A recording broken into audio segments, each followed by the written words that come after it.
नमस्कार साथियों, मैं हूं विद्याधर गर्ग शुक्ल और आप देखने जा रहे हैं हमारा विशेष कार्यक्रम जहां हम संस्कृति, इतिहास और अध्यात्म के अनछुए पहलुओं पर चर्चा करने वाले हैं। साथियों, आज हम बात करने जा रहे हैं एक ऐसे विषय पर जो ज्योतिष, अध्यात्म और भारतीय लोक परंपराओं तीनों को आपस में जोड़ता है, और वह विषय है इष्ट देवता और इष्ट देवता की अवधारणा का।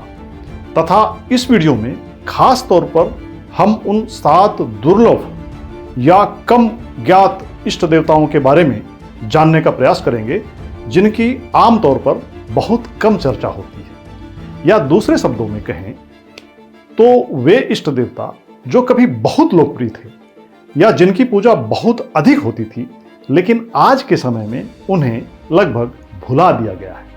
हम ऐसे 7 भुला दिए गए इष्ट देवताओं के विषय में जानकारी प्राप्त करने का प्रयास भी करेंगे। तो साथियों, भारतीय परंपरा कहती है कि हर आत्मा का किसी न किसी दिव्य शक्ति से एक विशेष निजी रिश्ता होता है। वेदांत में बार बार एक बात दोहराई जाती है कि ईश्वर एक ही है, रूप अनेक है। ऋग्वेद में कहा गया है, एकम सद्विप्रा बहुधा वदन्ति, अर्थात सत्य एक ही है, विद्वान उसे अनेक नामों से पुकारते हैं। ऋग्वेद के इसी भाव से ज्योतिष में इष्ट देवता की धारणा आती है। साथियों, इष्ट देवता वह देवता हैं, वह ऊर्जा है जिससे आपकी आत्मा सहज रूप से जुड़ती है, जो आपके जीवन पथ पर एक मार्गदर्शक की तरह काम करती है। साथियों, यह है हमारी इष्ट देवता की अवधारणा।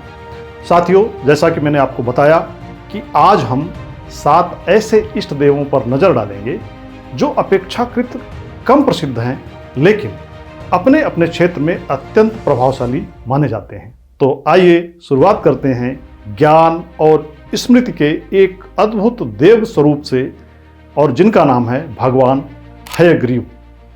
साथियों, हयग्रीव भगवान का एक विशेष अवतार माने जाते हैं, जिनका मुख अश्व अर्थात घोड़े का है। पौराणिक कथाओं में वर्णन मिलता है कि जब वेदों का ज्ञान असुरों द्वारा चोरी कर लिया गया, तब भगवान विष्णु ने हयग्रीव का रूप धारण करके उस खोए हुए ज्ञान की पुनः से प्राप्ति की। इसीलिए हयग्रीव को विद्या, स्मरण शक्ति और भूला हुआ ज्ञान वापस दिलाने वाले देवता के रूप में पूजा जाता है। दक्षिण भारत, विशेषकर तमिलनाडु और आंध्र प्रदेश के कुछ वैष्णव परंपराओं में छात्र छात्राएं और शोधकर्ता परीक्षा, प्रतियोगी परीक्षाओं या उच्च अध्ययन से पहले हयग्रीव की आराधना करते हैं। ऐसी मान्यता है कि पढ़ा हुआ अगर याद ना रहे या कोई चीज़ बार बार भूल जाए या पढ़ने में एकाग्रता की कमी हो जाए, इन सब के लिए भगवान हयग्रीव से प्रार्थना करने से ये समस्याएं दूर हो जाती हैं। ज्ञान की महत्ता पर श्रीमद् भागवत में भी जोर दिया गया है। गीता के अध्याय 4 श्लोक 38 में भगवान कृष्ण कहते हैं, न ही ज्ञानेन सदृशम पवित्रम हि विद्यते, अर्थात इस संसार में ज्ञान के समान पवित्र कोई वस्तु नहीं है। हयग्रीव की उपासना इसी भाव को और गहरा करती है कि ज्ञान केवल परीक्षा पास करने का साधन नहीं है, बल्कि आत्म उन्नति का एक पथ है। साथियों, वर्तमान में भुला दिए गए इष्ट देवताओं में अब दूसरा नाम आता है एक ऐसी इष्ट देवी का या ऐसी देवी शक्ति का जिन्हें हम 10 महाविद्याओं में से एक मानते हैं, और वे हैं देवी मातंगी। मातंगी को 10 महाविद्याओं में से एक गिना जाता है। मातंगी एक तांत्रिक स्वरूप की देवी हैं जिनका संबंध संगीत, वाणी, कला, रचनात्मकता और मौलिक अभिव्यक्ति से जुड़ा हुआ है। मातंगी की आराधना विशेष रूप से उन लोगों के लिए की जाती है, उन लोगों द्वारा की जाती है जो गायन, वादन, नृत्य, लेखन, रंगमंच, मीडिया या किसी भी रचनात्मक क्षेत्र में कार्य करते हैं या इन क्षेत्रों से जुड़े रहते हैं। शास्त्रों में माता सरस्वती को शुद्ध वैदिक ज्ञान की देवी माना गया है, जबकि मातंगी को प्रायः सीमाओं से परे रचनात्मक ऊर्जा का प्रतीक माना जाता है, यानी वह शक्ति जो परंपरा का सम्मान करते हुए भी नए विचार पैदा कर देती है। ऐसी होती है ये मातंगी देवी। भाषा और वाणी के संदर्भ में तैत्तरीय उपनिषद में एक सुंदर प्रार्थना आती है, वाग देवी नमोस्तुते। ऐसे मंत्रों के द्वारा शुद्ध वाणी का आह्वान किया जाता है उपनिषदों में। मातंगी देवी से यही कामना की जाती है कि हमारी वाणी कोमल हो, प्रभावी हो, प्रभावशाली हो और उसमें ऐसा आकर्षण हो कि सच बात भी सहजता से हृदय तक पहुंच जाए। सच कड़वा होते हुए भी हम उसको मीठा करके हृदय तक पहुंचा सकें, ऐसी वरदान देने वाली हमारी देवी है मातंगी। तो साथियों, अब चलते हैं तीसरे इष्ट देवता की ओर और वे हैं दत्तात्रेय, जिनका नाम आजकल कम लोग जानते हैं। दत्तात्रेय को भारत की संत परंपरा में परम गुरु माना गया है। वे त्रिमूर्ति अर्थात ब्रह्मा, विष्णु और महेश तीनों के संयुक्त अवतार माने जाते हैं। दत्तात्रेय की एक विशेषता यह भी बताई जाती है कि उन्होंने प्रकृति के 24 गुरुओं से सीखने की बात कही है। नदी से, आकाश से, धरती से, आग से, यहाँ तक कि एक चिड़िया और शिकारी तक से।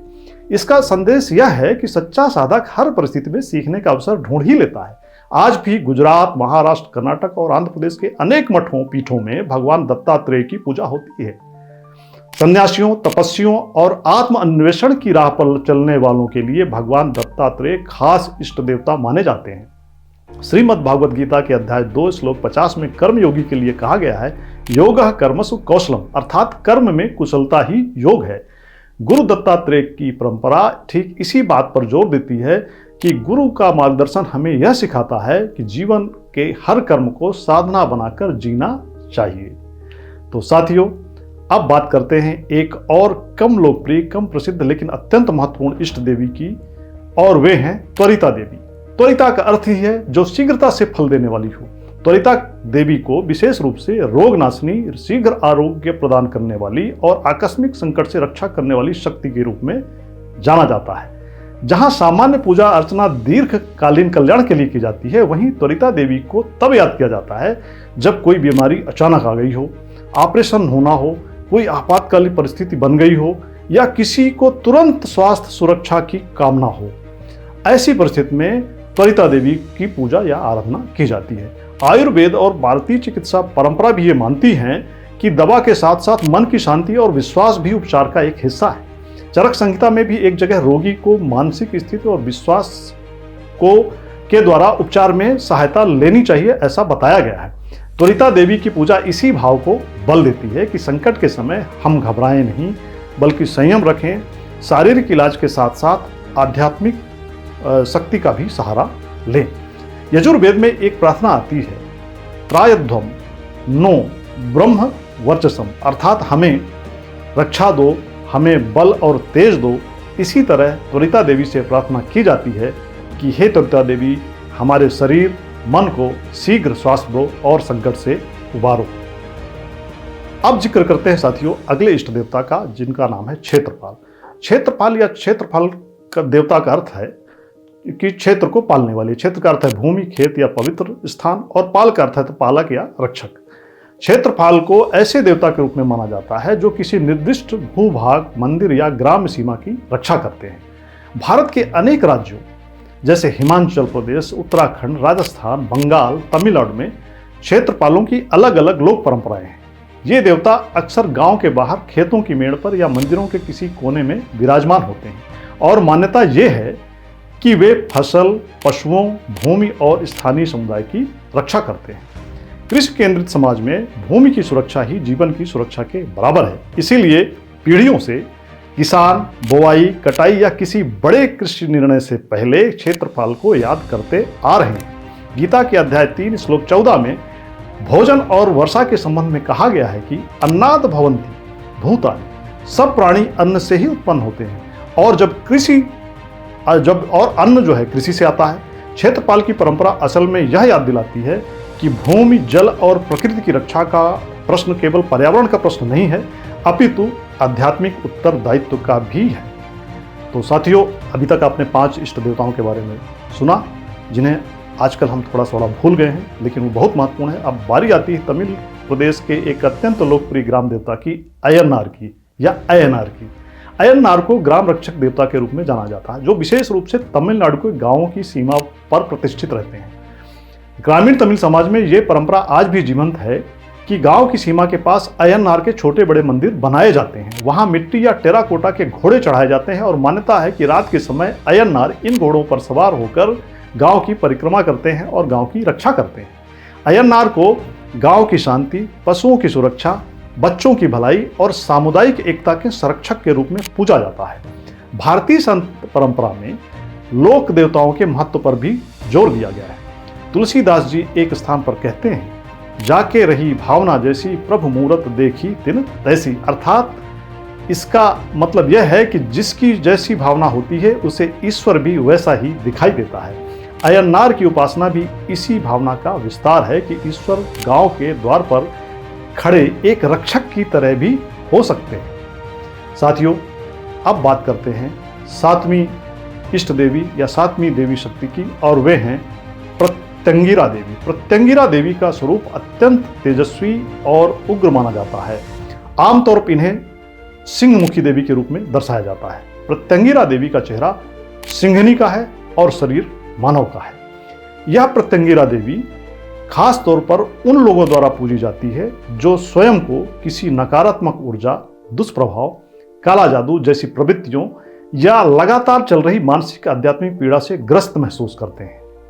दक्षिण भारत में खासकर तमिलनाडु और कर्नाटक के कुछ मंदिरों में प्रत्यंगिरा देवी के विशेष होम और तांत्रिक अनुष्ठान किए जाते हैं, जिनका उद्देश्य होता है डरे हुए मन को साहस देना, नकारात्मकता को दूर करना और साधक को मानसिक शक्ति प्रदान करना। देवी महात्म्य, जो मार्कंडेय पुराण का हिस्सा है, उसमें देवी को संबोधित करते हुए कहा गया है, या देवी सर्वभूतेषु शक्ति रूपेण संस्थिता। अर्थात जो देवी समस्त प्राणियों में शक्ति के स्वरूप में स्थित है, उन देवी को हम नमस्कार करते हैं। प्रत्यंगिरा देवी इसी शक्ति का अत्यंत उग्र रूप है जो साधक को निर्भयता का वरदान देती है। महाभारत में भी भीष्म पितामह कहते हैं, गीतम सर्वभूतेभ्यः यस्य न उद्विजिते मनः। अर्थात सच्चा वीर वह है जिसका मन किसी प्राणी से भयभीत नहीं होता। प्रत्यंगिरा की आराधना इसी निडरता की साधना मानी जा सकती है।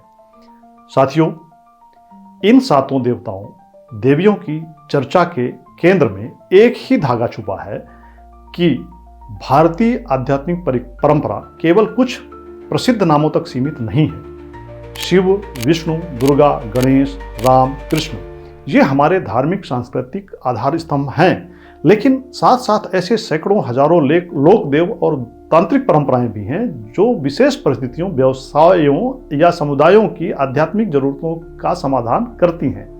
साथियों, इष्ट देवता की धारणा हमें सिखाती है कि ईश्वर तक पहुंचने का मार्ग एक सा नहीं होता।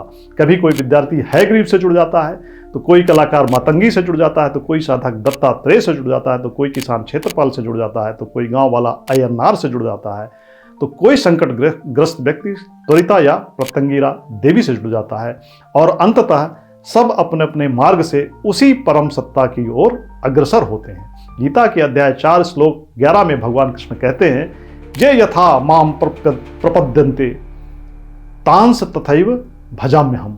अर्थात जो मुझे जिस भाव से भजते हैं, मैं भी उन्हें उसी प्रकार का फल देता हूँ। यही श्लोक इस इष्ट देवता की अवधारणा को अत्यंत सुंदर तरीके से समझाता है। साथियों, आज की इस चर्चा का सार यही है कि यदि आप ज्योतिष में आस्था रखते हैं तो अपनी कुंडली में बताए गए इष्ट देव को भय या अंधविश्वास से नहीं, बल्कि समझ और श्रद्धा के साथ देखें और पूजें।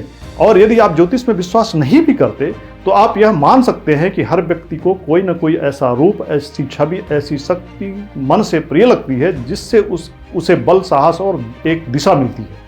इसी विचार के साथ आज के इस आध्यात्मिक सूचनात्मक विशेषांक को यहीं विराम देते हैं।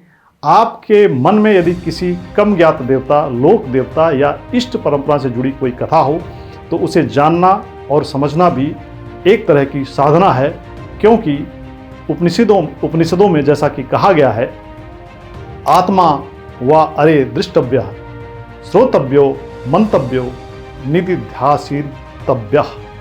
अर्थात आत्मा को देखना, सुनना, विचारना और मनन करना चाहिए। तो साथियों, मैं हूं विद्याधर गर्ग शुक्ल और अब मैं आपसे विदा लेता हूं। बहुत बहुत धन्यवाद, हार्दिक आभार, नमस्कार, जय श्री राम।